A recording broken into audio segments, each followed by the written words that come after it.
In a small, fog-laden village, whispers of a beast haunted the nights. It was said to be a twisted creature, its eyes glowing like embers, prowling the woods just beyond the village's edge. Many who ventured too close never returned, and the villagers spoke in hushed tones of a hero who might save them. One stormy evening, a young man named Eli, driven by a fierce determination to protect his home, gathered his courage. Armed with nothing but a lantern and a rusted sword, he ventured into the heart of the forest. The trees twisted like gnarled fingers, and the wind howled as if warning him to turn back. Hours passed, and just as despair threatened to overtake him, he heard it. A low growl that sent chills racing down his spine.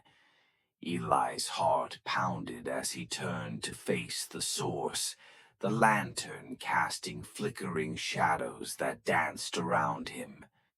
There, looming among the trees, was the beast, a hulking mass of fur and muscle, its eyes burning with a hunger that pierced the darkness. Eli's breath caught in his throat, but he remembered the faces of his friends and family waiting back in the village. With a surge of bravery, he raised his sword. The beast lunged, teeth bared, but Eli sidestepped, striking at the creature's flank. The blade bit into its flesh, and a guttural roar echoed through the trees. But the beast was relentless. It swiped at Eli, sending him sprawling into the underbrush. Pain shot through his body, but he pushed through, scrambling back to his feet. The creature loomed closer, its breath hot and rancid. In a desperate move, Eli dashed toward a nearby cliff, where the ground dropped sharply into darkness. The beast pursued, its growls a terrifying chorus. At the edge, Eli turned, adrenaline fueling his resolve. As the beast lunged one last time, he sidestepped, causing it to lose its footing. With a deafening roar, the creature plummeted into the abyss below. Breathless, Eli staggered back from the edge, the silence of the forest closing around him.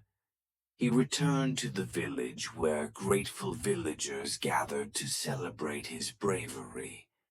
But as the night wore on, Eli couldn't shake the feeling of being watched. The shadows seemed to move, and in the flickering candlelight, he thought he saw a pair of glowing eyes watching from the woods. In the weeks that followed, the village was peaceful, yet Eli remained vigilant. One moonlit night, he heard a familiar growl echoing through the trees. The beast might have fallen, but its spirit lingered, waiting, watching, and hungry for revenge.